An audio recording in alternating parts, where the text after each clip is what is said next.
Representative Steve Tanner, 13, Representative Josh Tanner, 14, and Speaker Moyle. Oh, now we invite up Carter to announce the winner. All right. I think this award's the best award. Can I get a drum roll, please? And the winner for best bald man, is it Tanner 14 or 14? It's Tanner 14.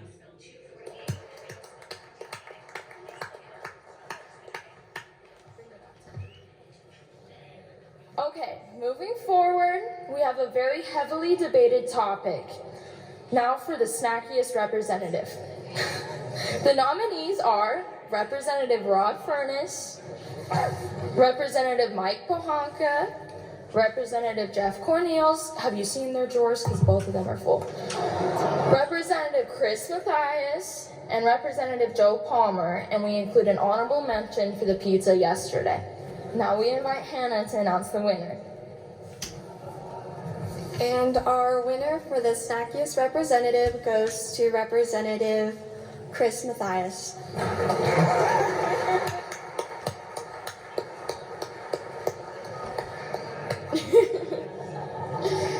He's always running out to grab one. Alright, now after that category, it's most important to include our most distracting representatives. The nominees are Representative Joe Palmer, Representative Brent Crane, 13, and Representative John Van der Woude. Now, Josie will announce the winners. And we are very pleased to announce the winner of the most distracting representative category to be Representative Joe Palmer from District 20.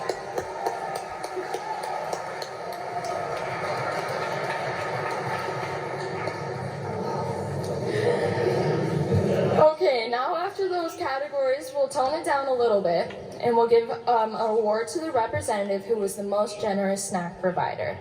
The nominees are Representative Jordan Redmond, Representative Lance Clow, Representative Dan Garner, Representative Rick Cheatham, and Representative Josh Wheeler. Now Lachlan will announce the winner.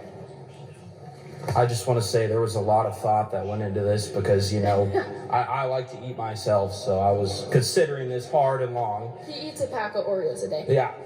So I just do want to say, thank you to everyone who did provide snacks, but the winner of the most generous snack provider is Representative Dan Garner from District 28. Thank you so much.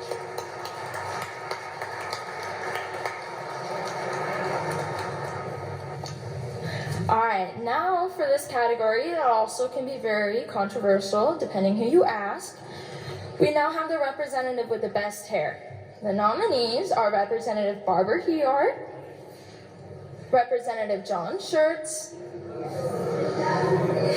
Representative Wendy Horman, Representative Heather Scott, and Representative Dustin Manwaring, because he has a very Barbie haircut. Now we have Preston to announce the winner. Yes.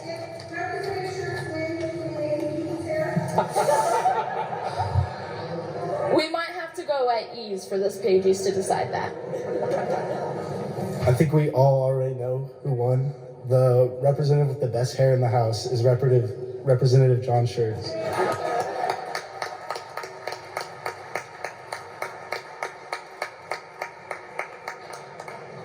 I think a lot of women in this building are sad to see it go.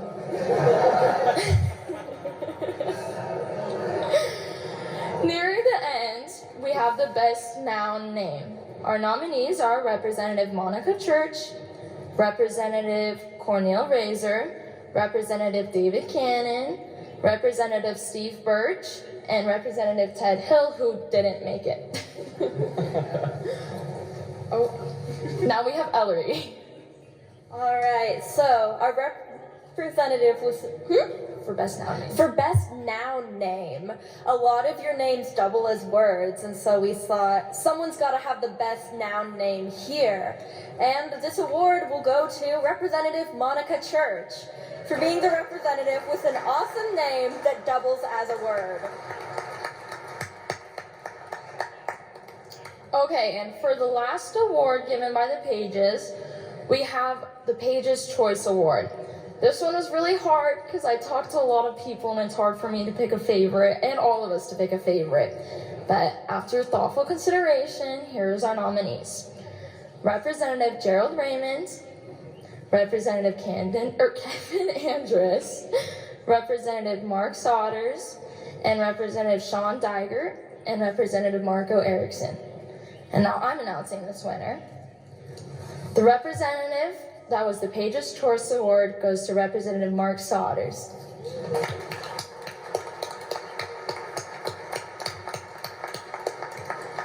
And I'll run your award up later. You're fine. Now that concludes our Pages Awards, but we were given some other awards from representatives that are now going to be presented by the Pages.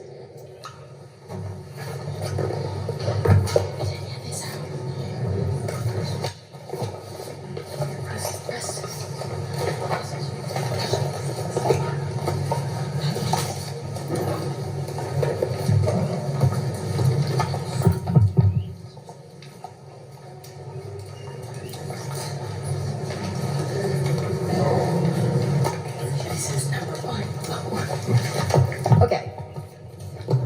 With this award, we recognize the most head-scratching, face-palming, and let's be honest, did they really say that moment from the legislative floor? Yes, folks, it's time for the one and only Womp Womp Award. For a truly unforgettable moment that left us all questioning reality, we proudly present the Womp Womp Award to Representative Josh Tanner from District 14.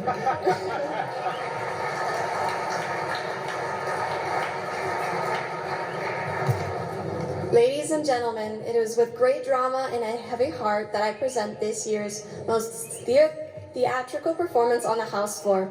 This is an award for those who have taken making a point to new heights, from dramatically tossing papers to valiantly trying to use props, even if they were, let's say, a bit underwhelming in their impact. For dramatic flair, bold gestures, and unforgettable moments that will live on in our memories, or at least in our blooper reel, I proudly present the Tiny Violin Award to Representative Handy, District 27.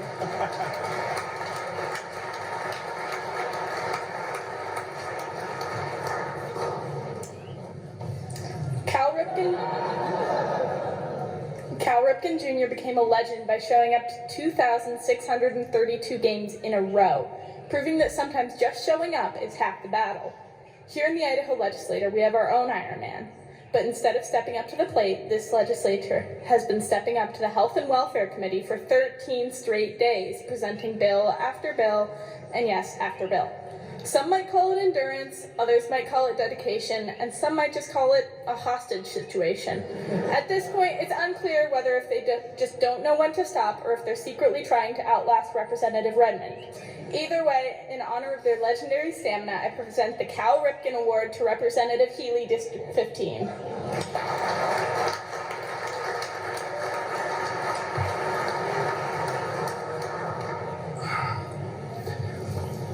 So, with 70 legislators going around in all different directions on this floor all the time, it's no surprise that they're all scrambling to get things done. And in the middle of it, there's one person who is always in demand, and all seem to be cutting in line to get a piece of his time. So in honor of your popularity and your ability to manage the chaos, we present you with the Take a Number Award. From now on, when your attention is needed at the same time, you can organize it with Take a Number. Congrats on the busiest person in the room, you deserve it. Mr. Jason Monks from District 22, congratulations on Take a Number.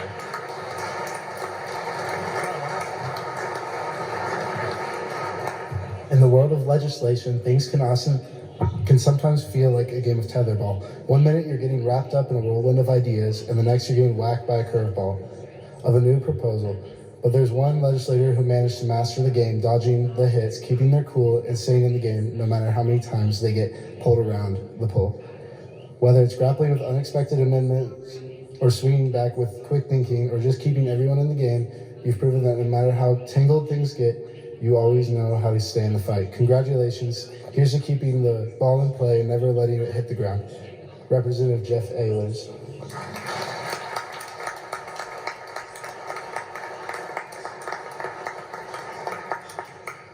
In the world of legislation, sometimes things get a little chaotic.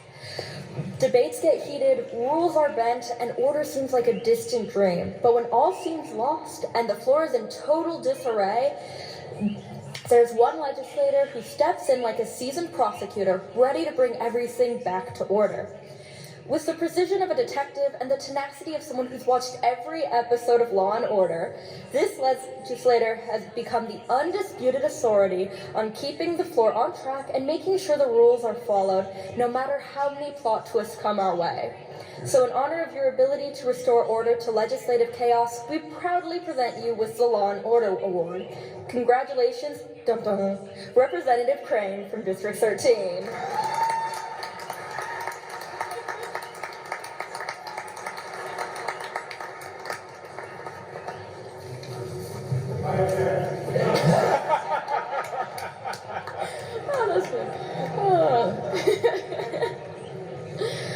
Overruled.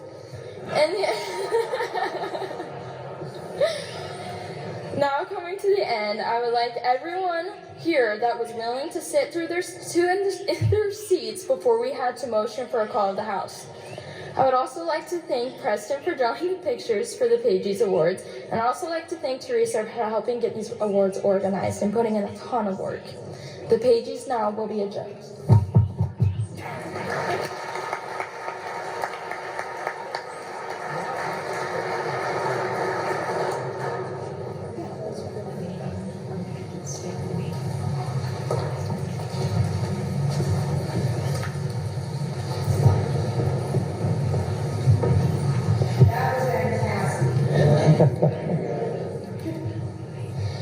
All right, good morning. So I will be brief, hopefully. I'm just gonna do our normal, I'll tell you a little bit about our pages, what their plans are, and we'll move on from there.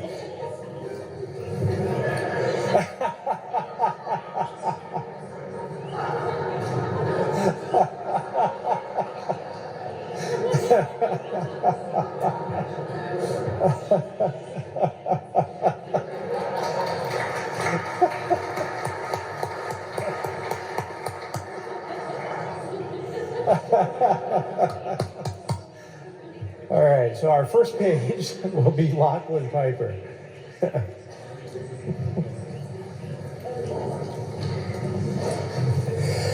All right, so Lachlan Piper is sponsored by Representative Redmond. He's a senior at Timberlake High School and will be graduating on June 3rd, we think. I asked the same questions that I ask all the pages, and his plans after he graduates is he's applied to Boise State, has been accepted, and will be attending Boise State, majoring in political science. After that, though, he does want to join the Marines and go to law school and become a JAG officer. In his time off, he likes to be outside, fishing, hiking, skiing, and snowmobiling, and anything outside. He applied to be a page because he learned about it at Boise State and wanted to come to Boise and see what it was like here. He's never really spent much time here in Boise. And then maybe he will be a legislator later on in life. The best part of being a page was getting to work with all of you and creating some connections with many of you. The last thing I always ask them is tell me something interesting, and Lachlan has been to 37 different countries, and he likes to travel, and his favorite is Turkey. So, Lachlan Piper.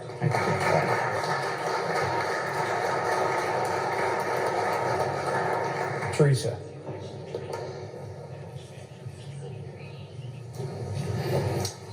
Teresa Wanacott is sponsored by Representative Palmer.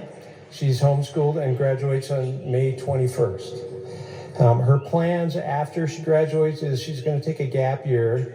She wants to work a little bit, save for college, and then probably figure out what in college she wants to do. In her time off, she likes to read, she draws, she paints, edits videos, and does some writing. I asked her why she wanted to be a page, and of course, That's part of the reason, or maybe most of the reason, right up there. All of her sisters were pages. There's one more coming at some point down the road. And she wanted to have the experience and observe, politics here in Idaho. The best part of being a page was, did I write that right? Was the program helped her grow professionally and learned how to be more professional in her work environment here. The interesting thing about Teresa is she's a black belt in Taekwondo and has been doing it for 5 or 6 years so far. So Teresa Wanaka.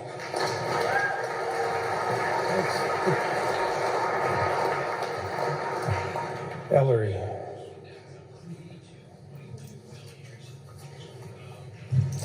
So Ellery Chasen is sponsored by Representative Mathias. She's a senior at Boise High School and graduates on May 20th. Her plans after graduation is to go to the University of Puget Sound and then on to law school somewhere. She hasn't decided yet where. That'll be down the road a ways. She'll be a political science major at Puget Sound. What she likes to do in her off time is debate.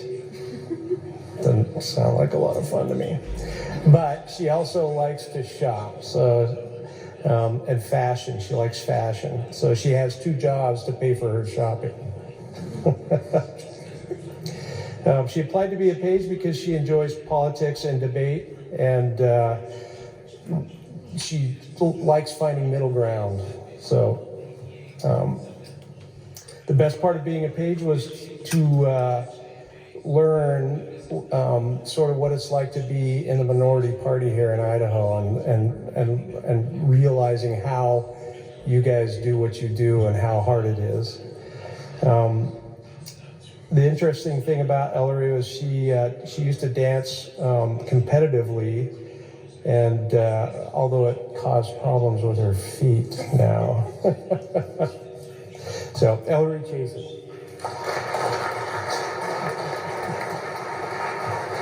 Hannah.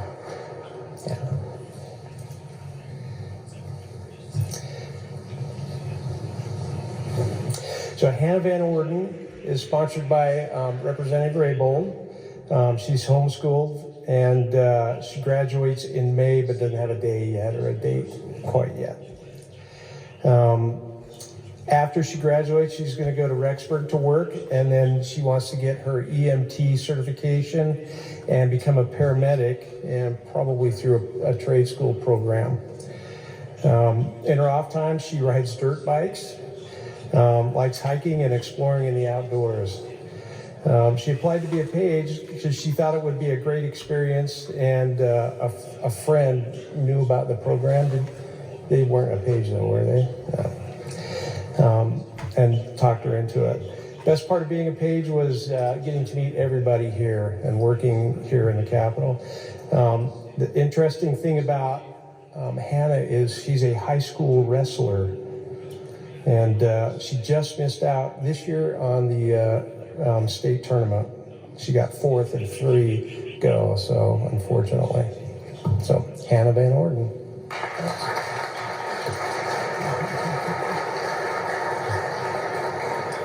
Preston. So Preston French is a senior at Capitol High School, and he is sponsored by Representative Galvez, who's not here right at the moment, and he graduates the end of May. His plans after he graduates is he's going to go play rugby for Boise State University, and I guess he's going to attend school there too. And he's going to major in education. In his time off, he likes to play sports and likes to go hunting and in the outdoors. He applied to be a page because he has a brother who was a page a couple of years ago, not too long ago. And so he thought it would be really cool. Best part of being a page was skipping school. and which is good and bad because you get behind in your schoolwork and then you got to go get caught up and all of that. So the interesting thing about Preston is that the wrestlers, when they go to the state tournament, maybe some of you remember his brother, they dye their hair, they bleach their hair when they go to the state tournament. His team did not have enough time to do that, so they were, he says, the first team in 60 years? Yeah. About 60 years it hadn't done that, so that's why his hair looks the way it does. So, Preston French.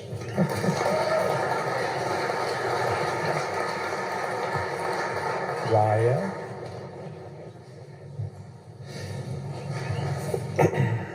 Okay, Raya Thompson is a senior at Eagle High School, and she is sponsored by Representative Hill, and she graduates May 26th.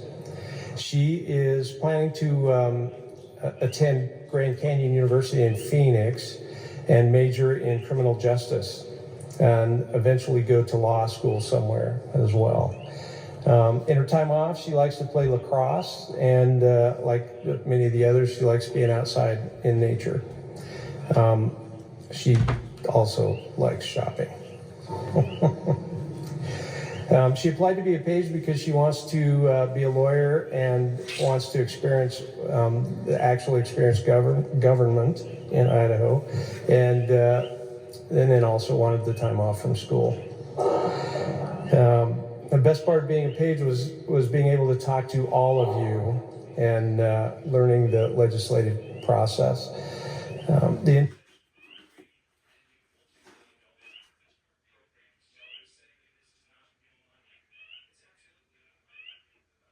It does that occasionally. Hang on there. It'll come back.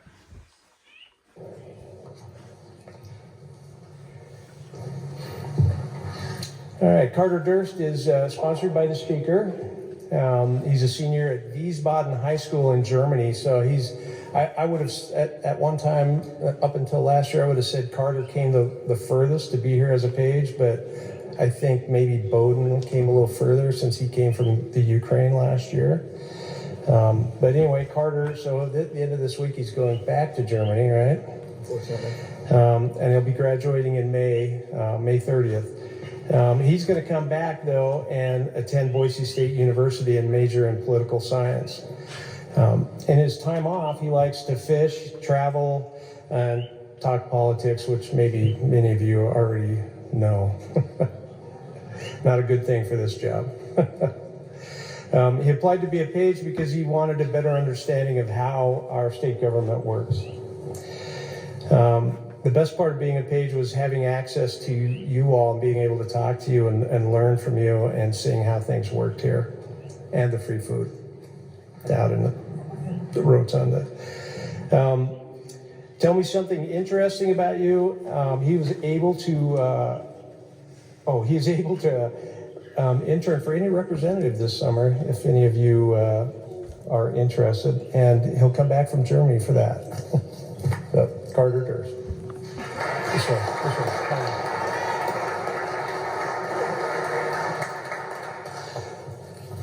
All right, last is Josie Roll.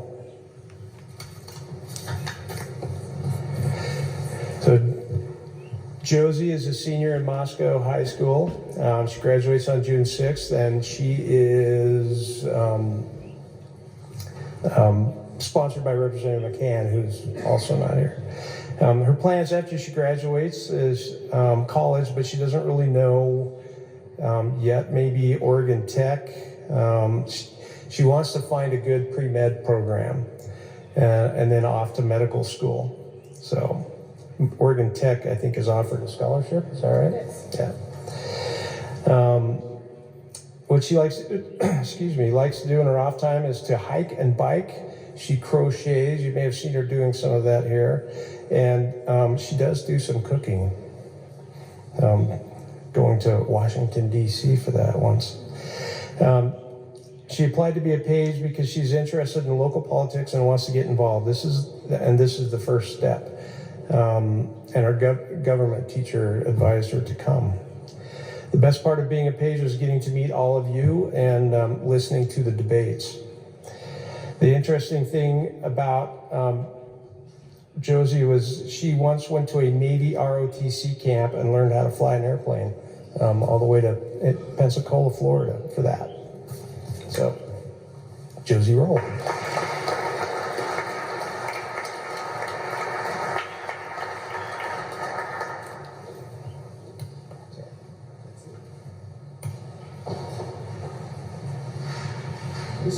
It's always kind of happy and sad for me, right? Because we've now had the opportunity for the last 6 weeks to get to know each and every one of you and learn special things about you. You're a talented group, and we really appreciate all you've done for us. Turn around and look, all these guys here and those secretaries up there, we all love you, and you'll be a part of them for the rest of their lives. And we hope that someday you'll come back and grace us and come visit again and let us know how you're doing in life. Take what you learned here, use it to your advantage, and make yourselves better for it. With that, thank you, and we all thank you, not you.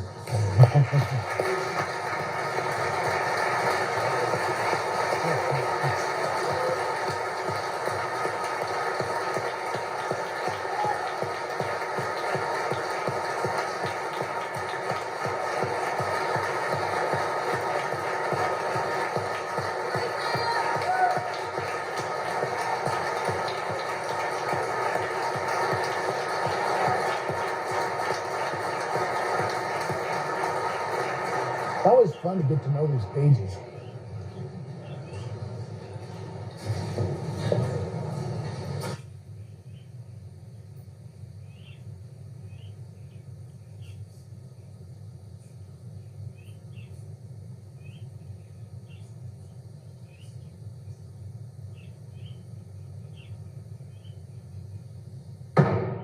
House being ordered, fourth order E's. The House is in the third order of business. The House will now advance to the fourth order of business. Consideration of messages from the Governor and the Senate. The House at the fourth order of business.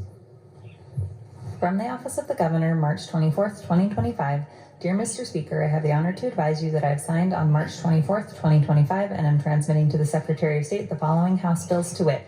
House Bills 9 as amended, 47, 146 as amended in the Senate, 161, 208, 323, 372, 373, and 386. Sincerely, Brad Little, Governor of Idaho. From the Senate, March 24th, 2025, Mr. Speaker, I transmit herewith enrolled Senate Bill 1116 for the signature of the Speaker, Novak, Secretary of the Senate. Senate Bill 1116 will be signed by the Speaker and returned to the Senate. March 24th, 2025, Mr. Speaker, I return herewith enrolled House Concurrent Resolution 5, House Joint Memorial 6, House Concurrent Resolution 12, and House Bill 322, which have been signed by the President, Novak, Secretary of the Senate. House Bill 322 referred to the Judiciary Rules Administration Committee for delivery to the Governor. House Concurrent Resolution 5, House Memorial 6, House Concurrent Resolution 12 referred to deliver to the Judiciary and Rules Administration Committee for delivery to the Secretary of State. March 24th, 2025, Mr. Speaker, I transmit herewith Senate Bills 1181, 1183, 1140 as amended, 1164 as amended, 1171 as amended, and 1144, which have passed the Senate, Novak, Secretary of the Senate. Senate Bill 1181, 1183, 1140 as amended, 1164 as amended, 1171 as amended, and 1144 will be filed for the first reading calendar. March 24th, 2025, Mr. Speaker, I return herewith House Concurrent Resolution 17, which has passed the Senate, Novak, Secretary of the Senate. House Concurrent Resolution number 17 will refer to Judiciary Rules Administration Committee for enrolling. The House will now advance to fifth order of business. Report of standing committees. House at the fifth order of business. In the House of Representatives, March 25th, 2025, Mr. Speaker, we, your Committee on Judiciary Rules and Administration, report that we have printed House amendments to House Bill 395, SCOG, Chairman. March 25th, 2025, Mr. Speaker, we, your Committee on Judiciary Rules and Administration, report that we have printed House Bill 442, SCOG, Chairman. House Bill 442 will be filed for the second reading calendar. March 25th, 2025, Mr. Speaker, we, your Committee on Judiciary Rules and Administration, report that we have enrolled House Concurrent Resolution 17, SCOG, Chairman. House Concurrent Resolution 17 will be signed by will be sent to the Senate for the signature of the Senate President. March 25th, 2025, Mr. Speaker, we, your Committee on Judiciary Rules and Administration, report that we have engrossed House Bill 395 as amended, SCOG, Chairman. House Bill 395 as amended will be filed for the first reading calendar. March March 25th, 2025. Mr. Speaker, we, your Committee on Judiciary Rules and Administration, report that we have transmitted enrolled House Bills 249, 268, 128, 242, and 311 to the Governor at 2:53 p.m. as of this date, March 24th, 2025. SCOG Chairman.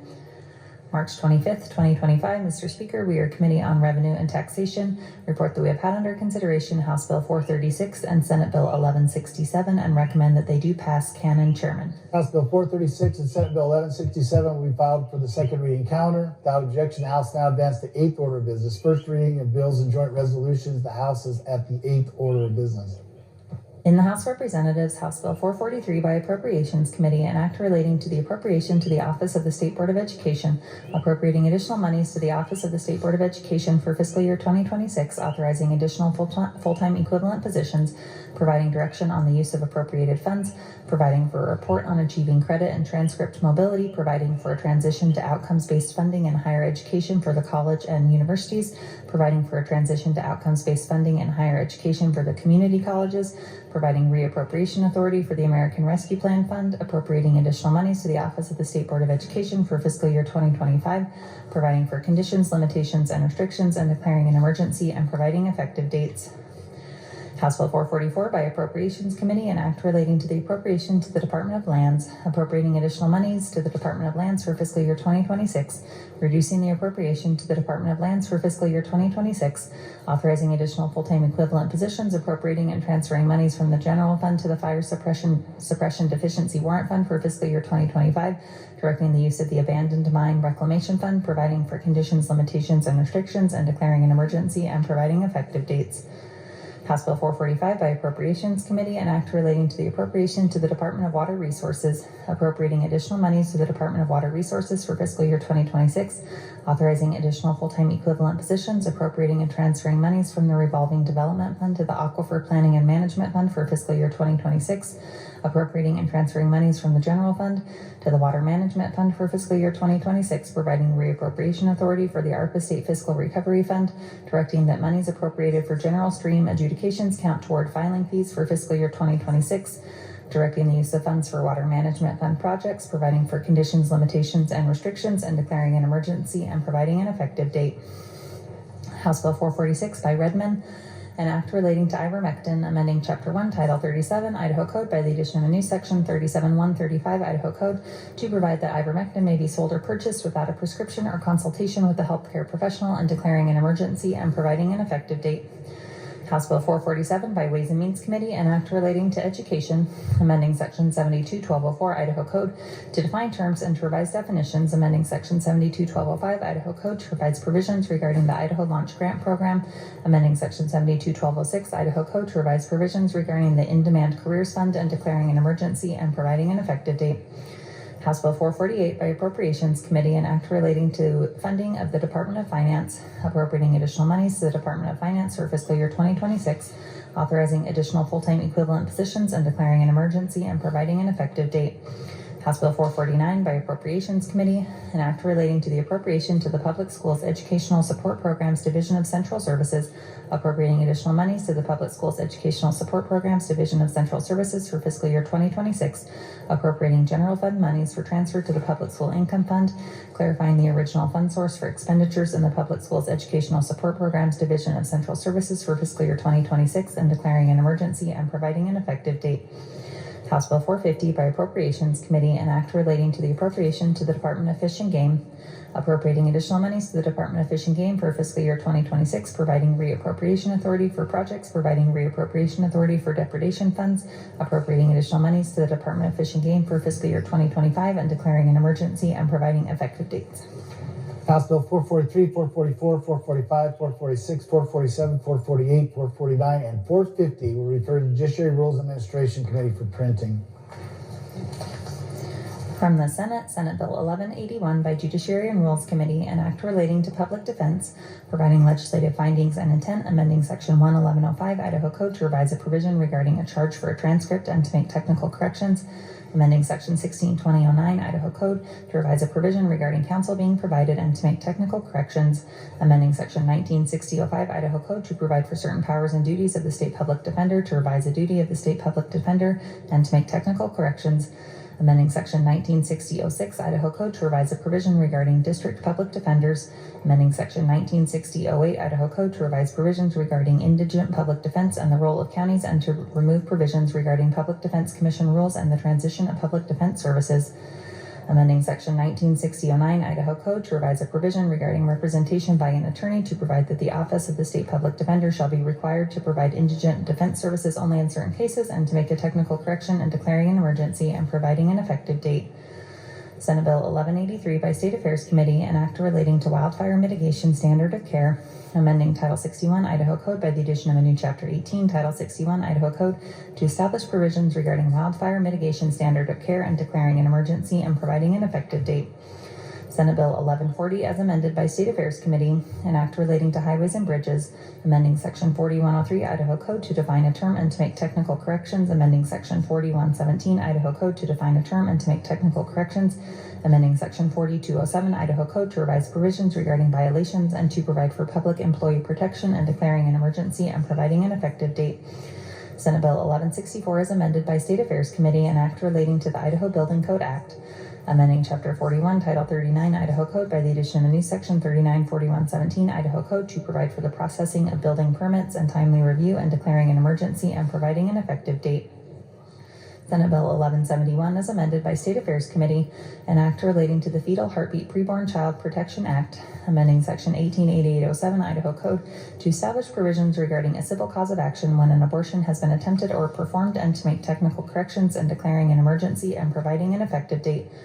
Senate Bill 1144 by State Affairs Committee, an act relating to highways and bridges, repealing Section 4605 Idaho Code relating to the laying out of new highways, the widening, changing, or straightening of existing highways, and the purchase of rights-of-way by agreement, amending Chapter 6, Title 40 Idaho Code by the addition of a new Section 4605 Idaho Code to establish provisions regarding laying out of highways and the widening or straightening of new and existing highways for the primary benefit of motorists, and declaring an emergency and providing an effective date.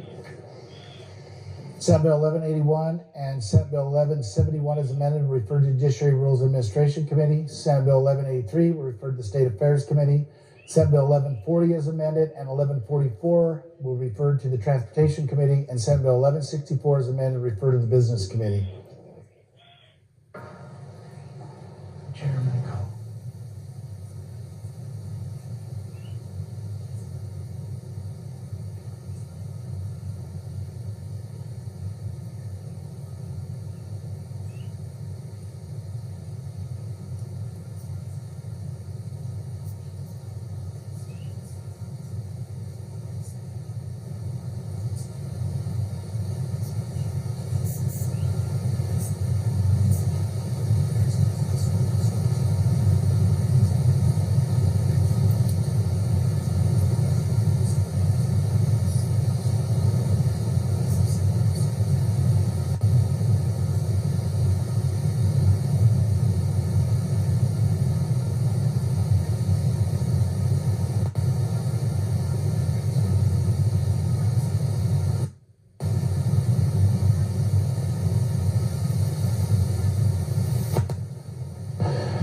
Before advancing to the next order of business, House Bill 442 will not be referred to second reading calendar. House Bill 442 will refer to the State Affairs Committee.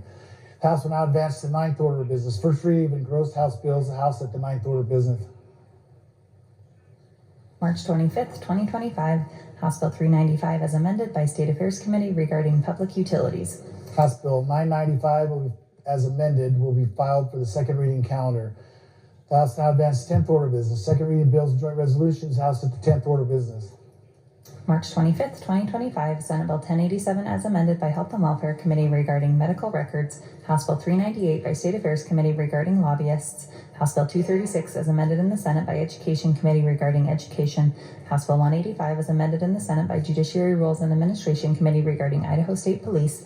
House Bill 282 as amended in the Senate by Ways and Means Committee regarding property. House Bill 81 as amended in the Senate by Resources and Conservation Committee regarding liability of recreation clubs and their members. House Bill 136 as amended in the Senate by Health and Welfare Committee regarding insurance. House Bill 266 as amended in the Senate by Ways and Means Committee regarding Idaho Building Code Act. House Bill 439 by Appropriations Committee regarding Appropriations Department of Administration. House Bill 150 as amended in the Senate by Business Committee regarding property. House Bill 102 as amended in the Senate by Local Government Committee regarding recreation districts. I was in trouble. Senate Bill 1087 is amended. House Bill 398. House Bill 236 is amended in the Senate. House Bill 185 is amended in the Senate. House Bill 282 is amended in the Senate. House Bill 81 is amended in the Senate. House Bill 136 is amended in the Senate. 266 is amended in the Senate. House Bill 439. House Bill 150 is amended in the Senate. And House Bill 102 is amended in the Senate. We filed for the third reading calendar. Gentleman from 10. Thank you, Mr. Speaker. I need to make a motion and explain that motion a little bit. We have a typographical error on House Bill 398. It was supposed to read communication and it says combination. If you look that word up, it means action of threatening divine vengeance, and that was not the purpose. Not sure how that got there. So, Mr. Speaker, asked unanimous consent pursuant to Rule 3 that H398 be corrected as follows. On page 11, line 15, change the word combination to communication. You've heard that consent request. Is there objection? Hearing none, so ordered, and the bill will be corrected. The House will now return to the seventh order of business. Motions, memorials, and resolutions. The House at the seventh order of business. Good gentleman from 22. Thank you, Mr. Speaker. For a privilege and a motion. Gentlemen, John, you don't need a motion, just a privilege. Just a privilege. Mr. Speaker, we're going to caucus right now? Okay, so I'm just, you need me to put us at ease? I just want you, everybody, I wanted you to let everybody know we're going to go to caucus. We're going to go, the speaker will take a personal privilege. We're going to run to a caucus really quick. It shouldn't take very long. Tell me. Sorry, that's why I called you. We'll talk for real quick upstairs, then we'll be right back down. So House will be at ease, subject to call the chair. Real quick caucus, please.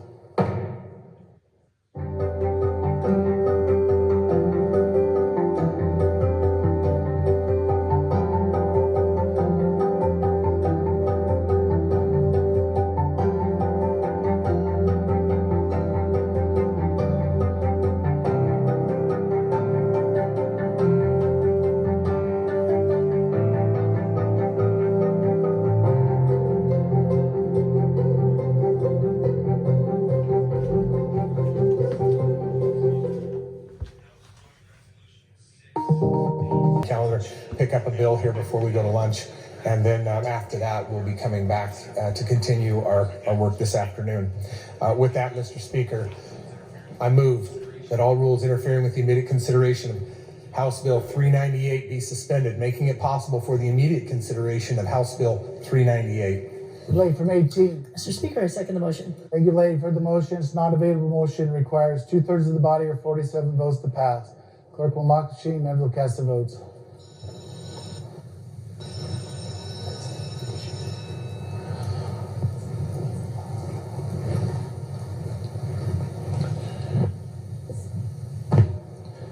Has every member voted?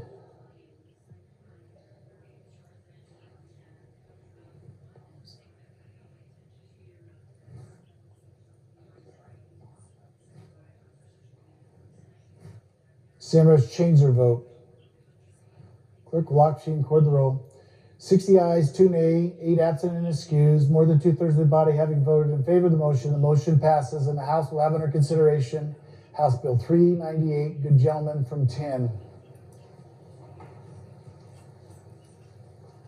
Thank you, Mr. Speaker. I request unanimous consent to cease further reading or any reading of House Bill 398. Unanimous consent has been requested. Is there objection? Hearing none, the good gentleman has the floor. Thank you, Mr. Speaker. Good body. This is a transparency bill put together by a number of different people, good people, and this legislation is the second part in reorganizing the sunshine laws.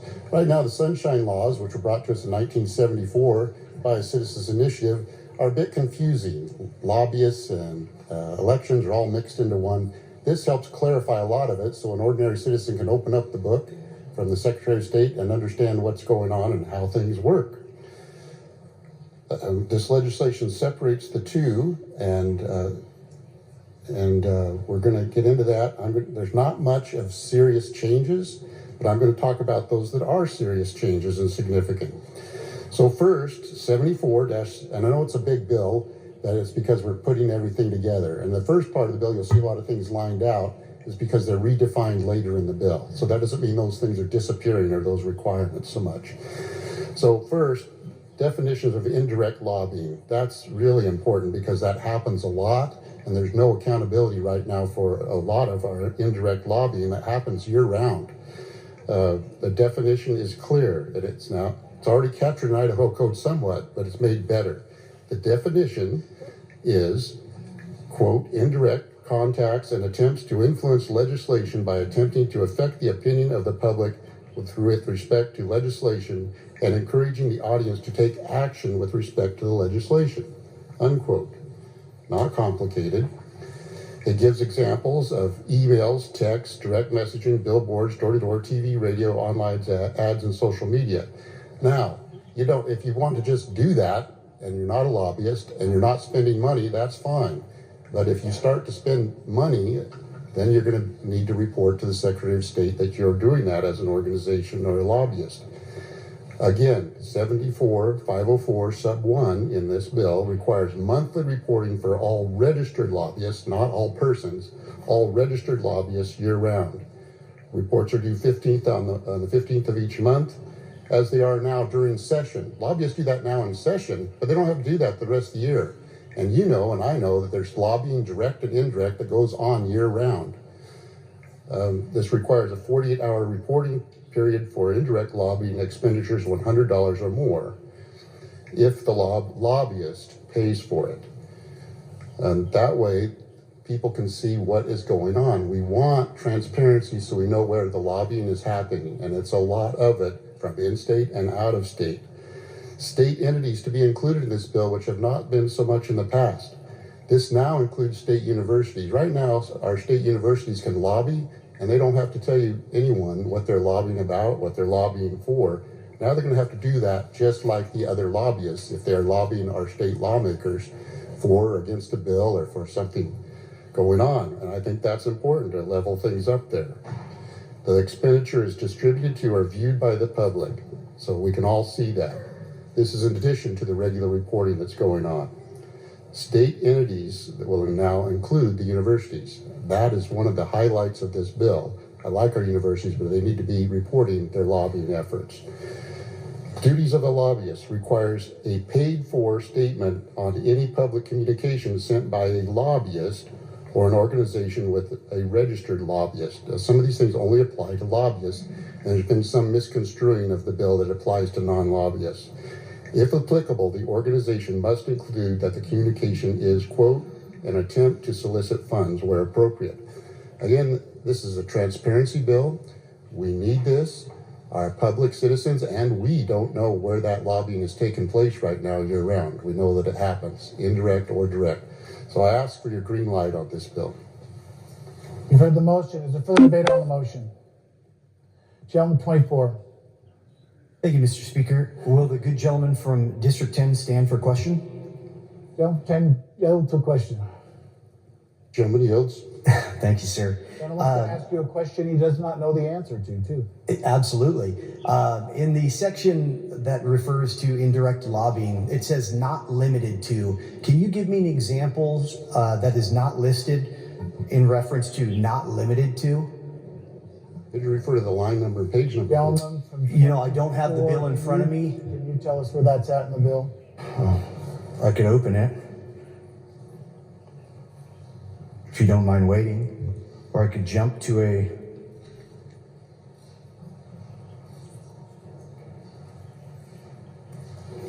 Okay, thank you for your patience. It is going to be on page 7, and it starts on line 26. And I can read it if you like, or you can...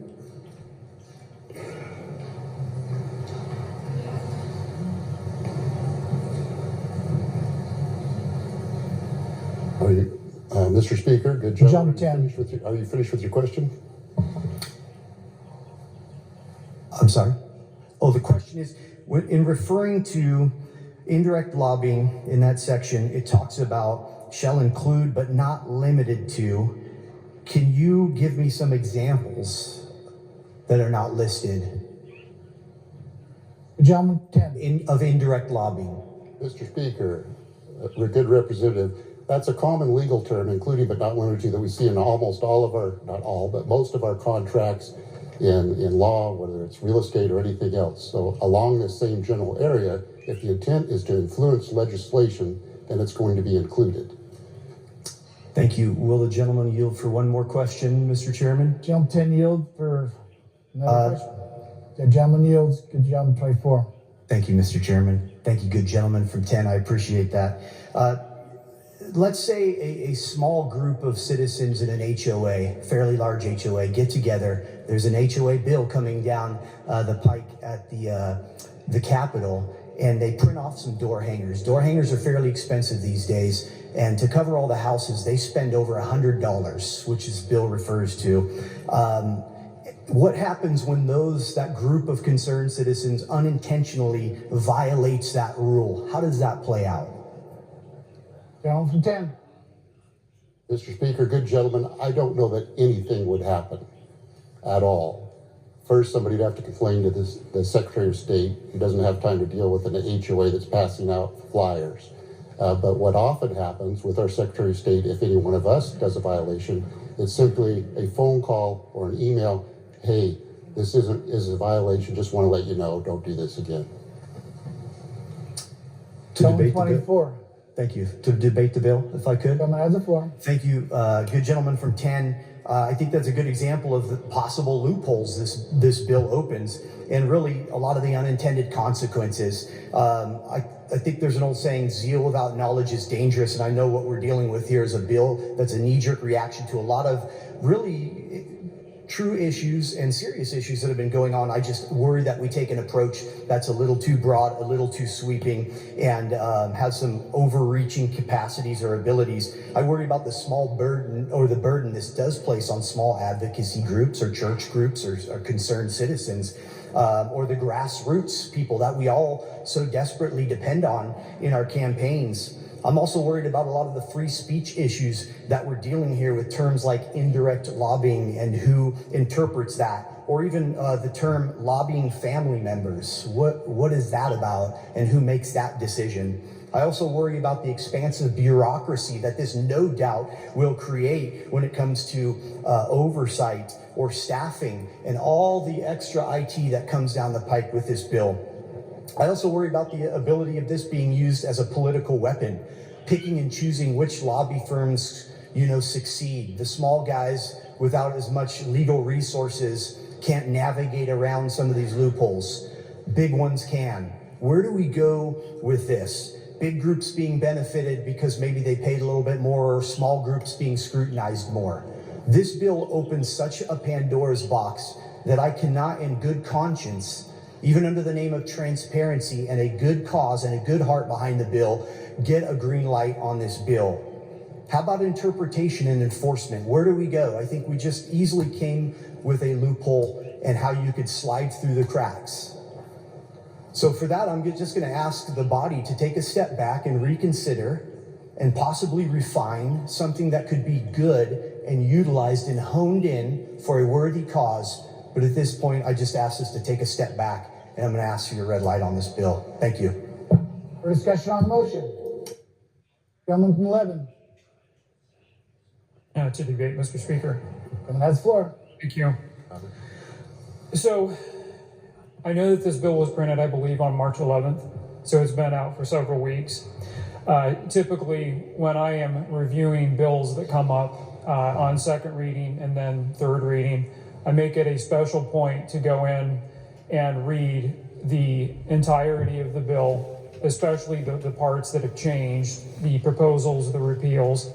And I understand that this bill has been out for a couple of weeks now, but given the sheer volume of legislation, both introduced on the House side and then on the Senate side, I haven't had a chance to get through the entirety of this one yet. As well as like House Bill 399. I mean, that's a 40-page bill, right? That does take some time to go through, to read, to analyze the sections that are being repealed and replaced. The notes that the good gentleman from District 24 talking about the indirect lobbying, I do have some concerns with that. I guess ultimately I would have to be a no vote on this because I have not had the chance to read this bill through in its entirety. I don't know what it says all the way through, and again, being able to research the sections that have been repealed as well as to read what's been replaced with. So I would, I guess, echo the sentiments of the good gentleman from 24. I would just like a little more time to be able to dig into this bill and to read what's in there so that I know that the vote that I'm making is an educated one. Thank you. Gentleman 25. Thank you, Mr. Speaker. To debate. Gentleman has the floor. A wise man once said, if you're angry or if you're upset, count to 10. If you're angry, count to 100. I look at this bill and I think we're jumping to conclusions. We're being too brash with it. We're pushing too far forward too quickly. Sometimes we need to go and count to 100 and reflect, take a look on what's actually happening with this legislation. I view this legislation as an assault on the First Amendment. I view it as a disenfranchisement of the ordinary person that's wanting to get involved in local government or politics. Really, I think we need to take a step back. We need to go and take some time to go and read through this, to be able to go and really dissect it and digest it, because there's so many facets to it. 7 sections of code have been repealed with this bill. Okay, I've got a doctor's appointment, otherwise I'd continue this. But I want to, you can go out to the Idaho Secretary of State Sunshine Report, and in 2024, $64 million came in to mainly elect the incumbents, mainly Republicans. And then that money is funneled down to the county, the city elections, and the school districts mainly from the incumbents like Speaker Moyle, who gets over $100,000 a year, and nobody's running against him. So anyway, this I hope you learned something with this, and I will continue to post the session, the end of the session, because the budgets and everything. And of course, this bill was presented by Idaho Secretary of State McGain, and you need election reform. There was I think 279 political action committees that donated to the 1,400 Republican incumbents, and and also the other Republicans. I never got anything, that's for sure, even though I wrote them all. So the Idaho state political system is being bought by these mainly corporate lobbies and PACs, and $64 million every 2 years. Can you imagine? Like Guthrie, for example, gets $75,000 from 50 donors, and not one of them's a live body. They're corporate lobbies, like Idaho Power and Simplots and other organizations. So you can look at it to the Idaho Secretary of State Sunshine Report, and you can see the $1,000 checks, the $500 checks that are going to the Republican incumbents and also the candidates. Very little goes to somebody that doesn't play ball like me, and there's others. But the thing is, it discourages people from running because there's so much money that funds the Republican Party in Idaho that a lot of people realize this is, I can't compete with that, and of course they can't. Well, I've spent a lot of money out of my own pocket, and I don't like it. But at least I'm attempting to get elected so I can help these 105 legislators, 35 state senators, and 70 representatives. Mr. Moyle in that picture there has been there for 28 years since they repealed the term limits in 1996, and repealed it in 2002 that limited 8 years in the, it was with 61% of the vote, limited 8 years in the House and then 8 years in the Senate, which is reasonable. Idaho was the first state, once that citizens initiative passed, to repeal it. Doesn't that tell you something? Anyway, I'm off to the dentist, or off to the doctor.